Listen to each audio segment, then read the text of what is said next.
What's up guys, it's Mike Thurston here. Today's video is going to be all about core training and 5 of my favourite exercises when it comes to training the abdominals. Now before we get started, you have to be able to at least have some ability to contract your abdominals without any resistance and master your breathing. So for the majority of these exercises, when you're contracting and shortening the abdominal muscles, you need to be able to exhale and squeeze. Okay, so you need to practice this before you can overload them with additional resistance. Now before you watch the rest of this video, I highly recommend you watch this other video I recorded a few months ago, which takes you through the very basics of core training and the common mistakes which people make. Now the first exercise we're going to go into is usually the most challenging, and I tend to get this one out of the way first. I would highly suggest that you buy some ab straps when it comes to performing these. It doesn't cost much, and believe me, it's a worthwhile investment.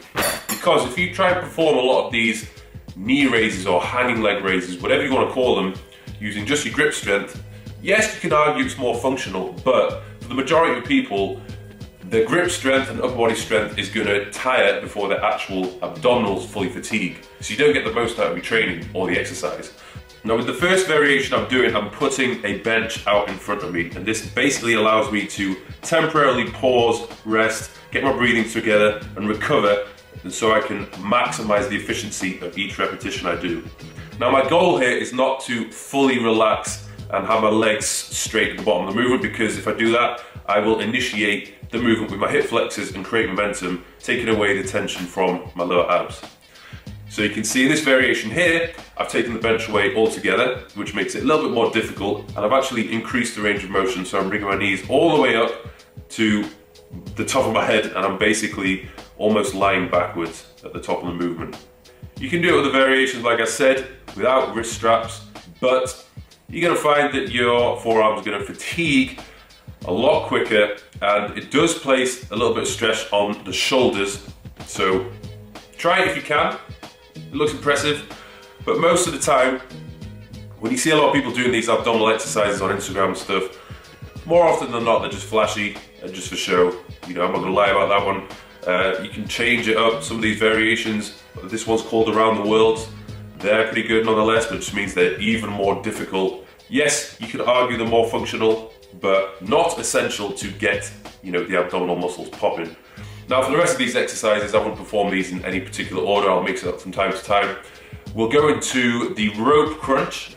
So what I would say when you do this one, you have to make sure you keep your hips fixed in position, and you have the intention of trying to bring your elbows down towards your knees.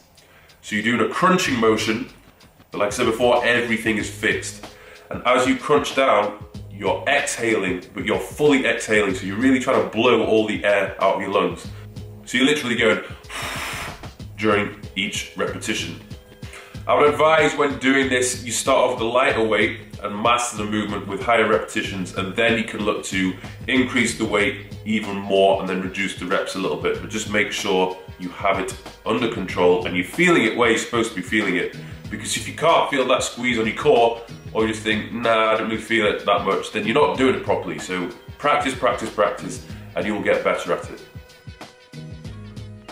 The next exercise we'll go on to is a form of a reverse crunch. So again, like the hanging knee raise, we're trying to lift the tailbone up and tuck it underneath our torso, so we're really trying to engage the lower abs when we do this.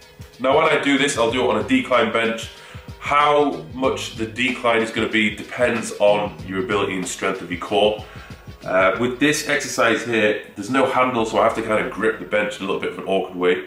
Whereas with this variation here, you can see that there's actually a handle which is a lot easier to grip. So if you've got that grip, ideal. If not, don't worry too much. In this variation, I'm doing a little twisty twist from side to side. It's just recruiting the abdominal fibers from different angles, which is effective, but this variation is probably a little bit more advanced than just the standard knee raise, which I was doing on this version here. Now one thing you really have to bear in mind with this exercise is that is the lowest point in the movement. I'm not going to go down anymore.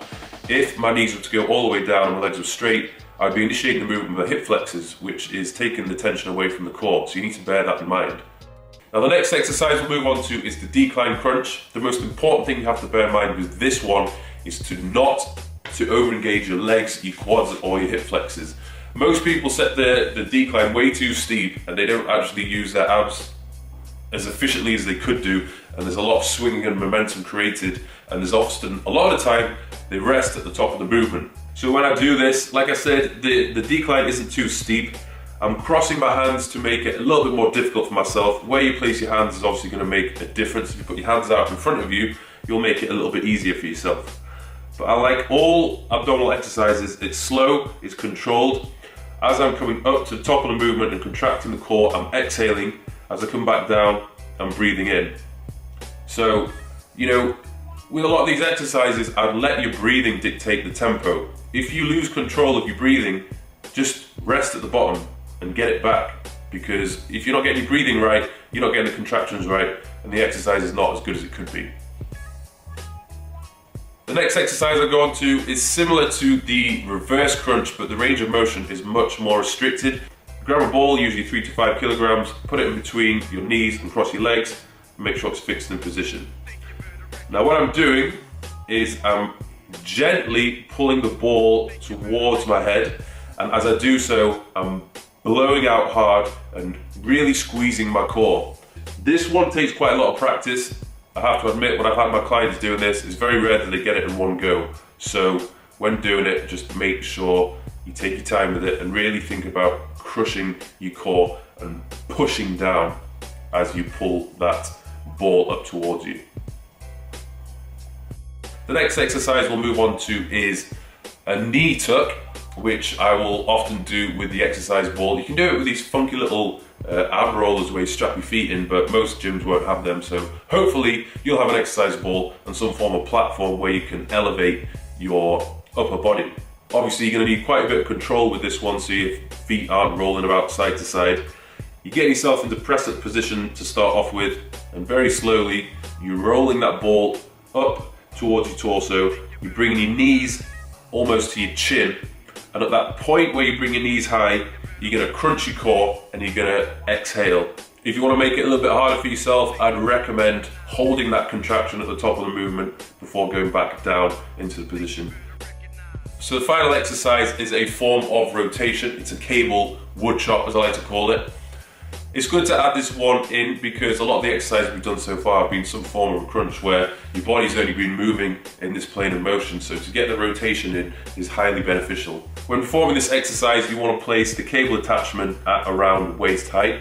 You can vary it from time to time.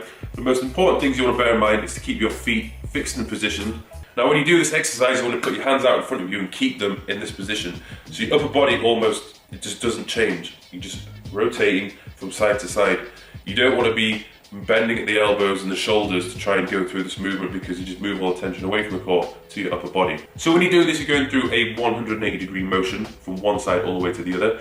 As you rotate and bring the cable to the other side, you want to exhale and temporarily pause at the end of the movement and contract the core.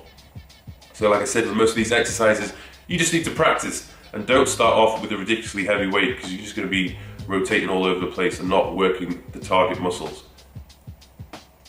So there you have it, 5 of my favorite abdominal exercises. Obviously, they're not the only 5 I'm going to do. There's loads of others which I incorporate as well. But they're the ones I'll do on a regular basis. How often I train my core will vary from time to time. It's usually once a week, spending 30 to 40 minutes literally just training core, and then that's more than enough for me. You don't really need to be training more than that, because if your focus is to get them visible, to have the six-pack effect, you need to focus on reducing your body fat. So you're better off spending your time focusing on nutrition or burning extra calories. You got to remember, these are small muscle groups, so they don't really need as much attention as people tend to think. Okay, there's no point going to the gym and blasting your abs for an hour thinking that that's going to be the biggest calorie burner. It's not. Go and train legs or do something else. One thing as well to bear in mind, that when you're doing abdominal training, you're really only working your front side, your anterior chain. You need to focus on the posterior as well if you want to have a well-balanced, strong core. So even it out, balance it out.